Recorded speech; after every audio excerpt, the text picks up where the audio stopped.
everybody, welcome to Steelers Weekly presented by Geico. I am Missi Matthews. It is time now to get you ready for the Steelers' upcoming game.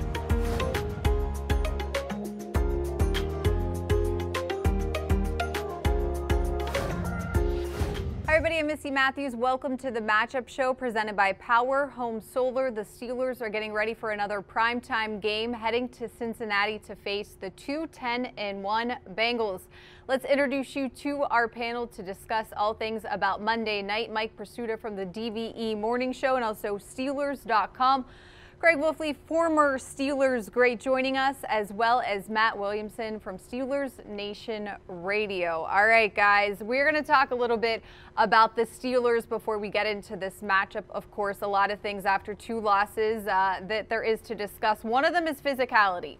We heard it starting on Tuesday with Coach Tomlin. It has trickled throughout the week with all of the players. Here today is what Keith Butler, the Steelers defensive coordinator, had to say about it. I think it's something your mom and daddy give you. I don't know if you can teach that. You know what I'm saying? That what happens this time of year and what has happened to us this time of year is we had those three ball games within, 11, 12 days, something like that. And you play football, your body has to have some time to rest and to heal and stuff like that. And I think I've never worried about our defense being physical because I think that they have been. I'm always trending towards the people I like on defense are the people that's going to hit you. All right, Pursuit, I'm not going to hit you here, but you heard what Keith Butler said there. How do the Steelers get back to that physical brand of football that we saw, especially during that 11-game streak where they were winning games? Boy, hopefully just, put on the tape. I agree with Keith Butler. That comes from your mama and your papa. If you've made it this far, you know that physicality is part of the deal in the NFL. Mike Tomlin said they watched the tape and then they were going to address it in practice this week. This goes way beyond both lines getting pushed around, which I think both lines did get pushed around. If you go back to that Buffalo game, I believe it was the first third down of the game. Chase Claypool gets knocked to the ground by Tre'Davious White, who's in press coverage, and just gives him a shot to the shoulder pads. I mean, that can't happen. That's 5'9", $190, knocking down 6'4", 230.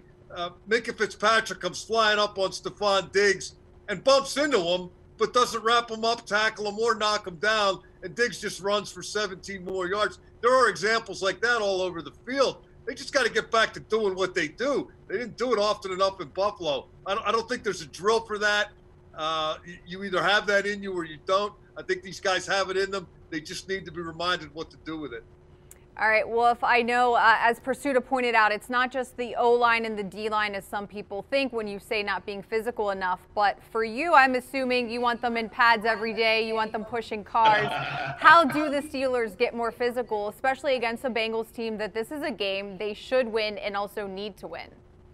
Well, there's no question about it, Missy, and it just really starts simply with the acknowledgement. Keith talked about it. He put the tape on. Mike T talked about it. You talk about it, you acknowledge it. We had key buzzwords like Chuck Noll, back to basics. Oh, you heard back to basics. You knew there was going to be a heck of a bad week coming up. And that heck of a bad week would start off for the first time, maybe on a Wednesday. And it would usually start off with a big bang somewhere. I don't know, maybe Joe Green lights somebody up, Dirt Winston, Jack Lambert, somebody would light somebody up, then somebody would come back and light up one of those guys. And before you knew it, it culminated usually in a few fisticuffs, that sort of thing. Look, the big thing about it is, it's about taking that dog out of you. Each player's got some. You don't get to the NFL without having a little dog in you. You got to be able to muster that thing and point it in the right direction and make that thing go down that narrow strip and stay between the white lines. And when you hit game day, you want to make sure that you are playing with that physicality. Now, if you had to take, I don't know, maybe some pads out, and you had to do a little extra work afterwards, if you're not in pads, I would have done that. Many times, Tunchilkin and I or whoever, you'd give one-on-ones, be working with guys. Even after practice, you might do some extra one-on-ones, anything that will put you into that state of mind and give you that opportunity to work on your technique. You can do that in a controlled fashion. It doesn't have to necessarily be one of those things that ends up in a violation of rule number 6, thou shalt not fight thy teammate. All right, Matt, I want to throw at you a fan question. We did ask for them for today's show, and this one kind of going along the lines of what Prisuta was talking about with the Steelers wide receiver. It is from our friend Rose. She wants to know, how can the receivers overcome the physicality that the Bills secondary succeeded with on Sunday night? Good question, and I think there's a couple themes here this week, and you can point to several weeks throughout the course of a Steelers season where you can just kind of feel that trickle down from the head coach to the coordinators to the coaches to even the quarterback talking this week about physicality. And that ignites something that Kevin Colbert and this front office look for in all players, including the wide receivers: toughness, physicality. They stress that more than most teams in the league. As for the receiver position specifically, they've struggled against man coverage of lately, and I think a lot of teams are putting a lot of people near the line of scrimmage, beating them up right at the snap. And some of that's not necessarily a toughness or a pad level thing. It's technique and learning how to get off those presses with hand usage and things like that. And this is a young wide receiver room. I think that's something they need to work on a little bit. But to Wolf's point too, maybe they could also take a page out of Hines Ward's book in terms of blocking or putting somebody on their back when they get the opportunity. All right, I'm sure you guys are not surprised. We're going to talk about the Steelers' run game or lack thereof. We do have a fan question to kick off this part of the discussion. It is from One Way. In regards to the running game struggles, do you think it's more lack of execution or commitment? Prisuta? Yes. Both? Yes. All of the above, ABC? It's lack of execution. It's lack of commitment. I don't know if it's fixable at this point of the year. Our buddy Merrill Hodge keeps telling me it is. I keep waiting. I think you have to run a little bit. You can't just throw every down. But I think, at least from where I'm sitting, by now I think I know who the Steelers are. They're a passing team. The run can maybe be a compliment, but if they're trying to get to the point where they can run for $160, $180 a game, I think they're working in the wrong direction. I'd work more on catching the ball and just try to run for what I could when I could. All right, Wolf, I know you agree with Merrill in this, that the Steelers did take a tiny step forward in this area in the loss to Buffalo. So go ahead and maybe tell Prisuta what your thoughts are. Usually they're very infrequent and non-substantial, but my thoughts concerning this whole thing is real simple. You know, if you put on the tape of that Buffalo game, there were some things that made you like go, I see a little bit of glimpse of maybe a little spark in the run game. Now, I'm not talking about anybody ripping off a 50-yard run or anything like that. But if you put on the tape and you see a double team where you saw Dave DeCastro and Chooks take a guy off the ball a couple of yards, okay? You saw Marquise Pouncey take A.J. Klein 5 yards back. You saw different moments where you saw a spark of people moving people and getting hats on hats, making sure nobody's running through the line and actually getting a trap that takes and kicks a guy out on the end of the line. There were sparks of that. You got to build on that, and just like little embers in a fire, you got to build it up a little bit more. But I was glad to see it. They got in pads on Friday. A little bit of pad work all of a sudden lets you know you got to lower those pad levels, make sure that you got good body leverage, and a little bit of that pad work on Friday showed up when they went to Buffalo. Okay, Matt, break the tie for us. Where do you stand on this issue? Yeah, Wolf mentioned pad level, and I meant to bring that up with our last topic, that this looks like a fatigued football team to me, and it shows in their pad level, their explosion off the ball. I expect that to be corrected with a full week and an extra day even on Monday night, and I'll be a little shocked if they don't get off the ball with a little more pop and better pad level.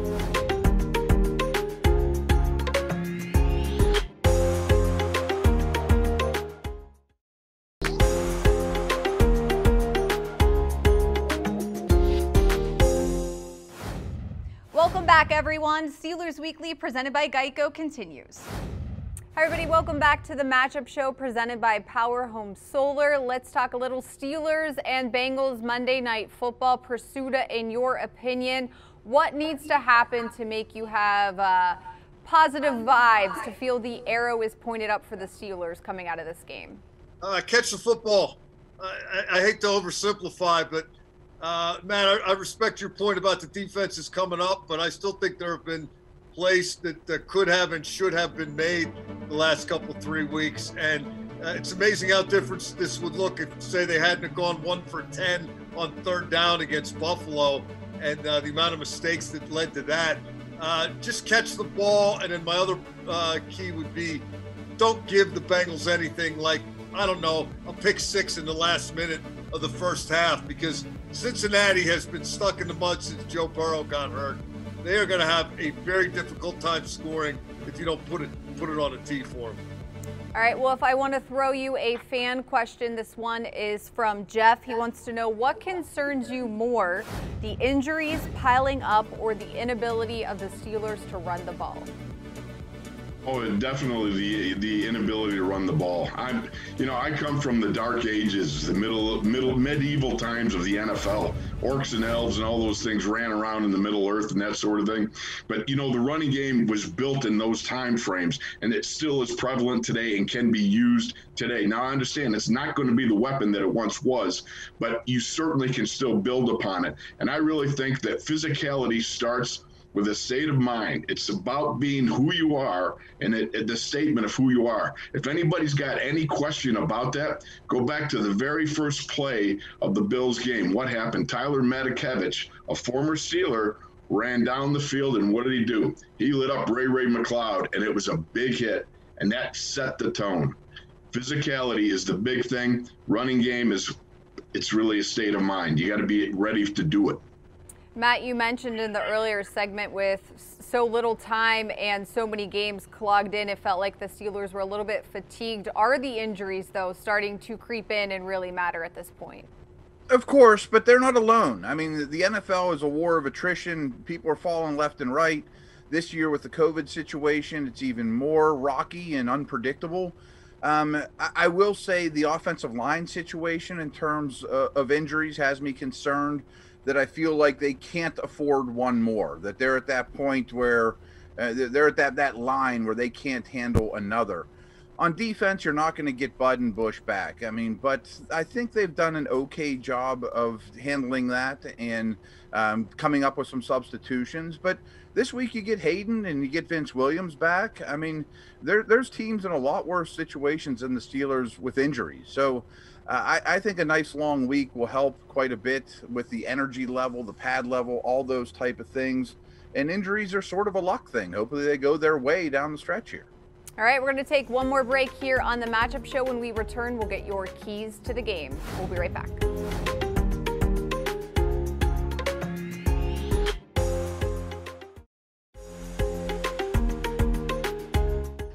Weekly is presented by Geico, where 15 minutes could save you 15% or more on your car insurance. Hi everybody, I'm Missi Matthews. So happy to be joined by Vance McDonald, who is the Steelers nominee for the Walter Payton Man of the Year award presented by Nationwide. And Vance, I know you probably do not take this honor lightly. What does it mean to you to be one of the 32 nominees throughout the league? Yeah, I'm almost hesitant to use the word honor, because I feel like, that's probably everyone's answer. But, I remember when I was presented with the news, I've been here for 4 years now, and I know the guys in the locker room. We have a strong group of guys that give back, so much. And, to be honored for this year's award, man, I don't really know what to say, honestly. It's just an amazing feeling, an amazing thing, especially. There's so much energy and effort that just goes into it all, and it's just that whenever I was presented with the award, man, it was just like that affirmation, man, that just makes you feel like, okay, I'm on the right track here. So it was great. I know your wife is involved in a lot of what you do, and how did you guys kind of get started in giving back to communities of the various places that you guys have lived? Yes, so we went on a missions trip after our second year in the NFL back in San Francisco. And so that kind of, we always say like that was our moment when we went to Haiti. And I can remember standing in an orphanage and just thinking, I have heard stories like this, but I've never seen this with my own eyes. And it spiraled off from there. Any way that we can give back, recognizing the platform that we have in the NFL. And we don't take it for granted, and we don't want to take it for granted. And our biggest mission is to stay on that focus, to stay on that track, and just use every resource that we have, knowing that it's not ours, and we just want to pass it on to others. So that's really our goal and our vision whenever we approach everything. Here with the Steelers, Convoy of Hope is an organization that you have really brought to light. So many great things that you have partnered with them to do here in Pittsburgh. Have you felt the need to do a little bit more in 2020 given the pandemic and all the hardships that people are unfortunately going through? Yeah, and I mean, just you hear story after story, and the other thing too is like no family's situation is the same. Like everyone just has like their own unique struggles that COVID has brought. And I mean, that definitely makes it difficult, but partnering and having these relationships built with these organizations like Convoy for us, it makes it so easy because they have the ability to be able to blanket over so many different areas of need. And so having that connection with Convoy has been unbelievable, and it's just a matter of having the right minds and opportunity. Of course, it was amazing to have the Steelers kind of jump on board.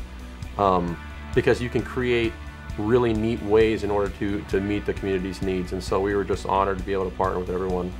I always think it's cool to see NFL players outside of football, not just what they do on the field. And Nationwide is doing this with this award to showcase what players across the league are doing outside. What does that mean that the league is doing something like this to show the good side of things?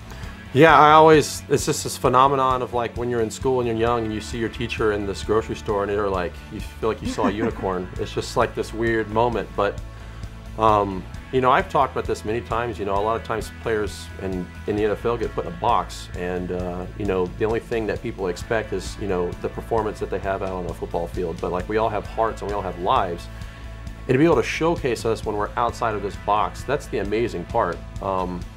It's an amazing thing that Nationwide does, because again, like we all have these things that we're passionate about, and these causes that we want to create, or these causes that we want to go after and help create a difference in. And so it's one of those things too. Like I said, you can get so many different directions, man. But just being able to take a moment and pause and appreciate what guys do off the field. That's what this is all about. I tell guys, anytime I get the opportunity, like it's so much more than football. It's the lessons we learn, it's the relationships we build, sure, but at the same time, it's the people that we can impact. And that's the difference maker. That's the thing that gives fulfillment. That's the thing that, again, that affirmation that you have as a player because you're making a difference in someone else's life. I mean, that's why we were born, that's why we're here. It's all relational, and to be able to impact people's lives in such a big way is awesome. All right, well, Vance, congratulations once again, and thanks for all that you do for the community here in Pittsburgh. Thank you, Missy.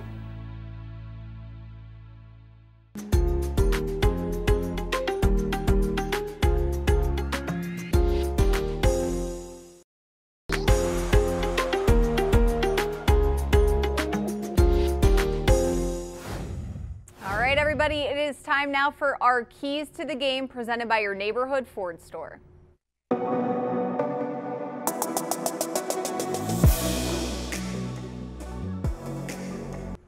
All right, we're going to switch up the order. Matt, you get to go first. Give us your key to the game for Steelers at Bengals on Monday night. I have very slight concerns that the Cincinnati special teams, which has been really good the last 2 years under their new coach, could have a big play or two in their favor.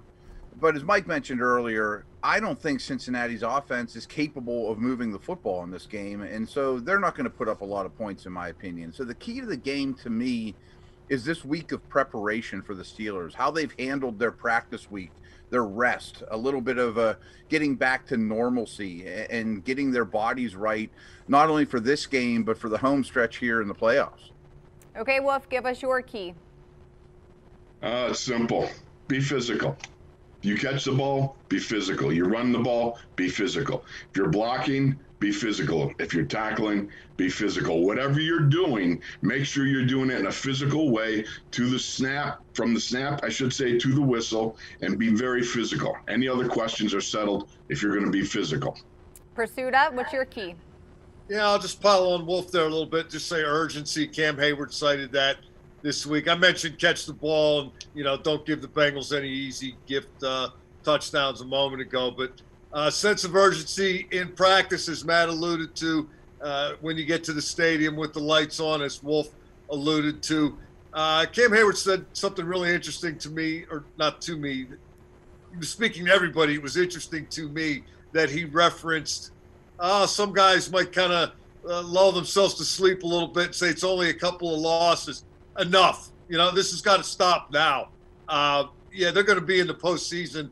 It's very likely they're going to win the division. But what are they going to do when they get there? How ready are they going to be when they get to the postseason? Start working toward that Monday. Actually, I hope they started at the outset of this week, but I hope it starts really showing up on Monday night.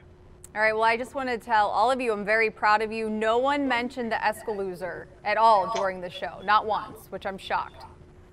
I was really hoping to be the first one. I was waiting for my moment, but you missed I'm sorry I missed it. Yeah, I'm sorry I'm not going to see it Monday night. Yeah. One of those landmarks, like, when you're driving around in New York and you see the Empire State Building, driving into Cincinnati and see the Escalooser, I'm going to miss it. All right. Well, no one's going to miss us because we're going to end it here for the matchup show. Thanks to Prisuta, Wolf, and Williamson for joining me today. Have a great night, everybody. Steelers and Bengals Monday night.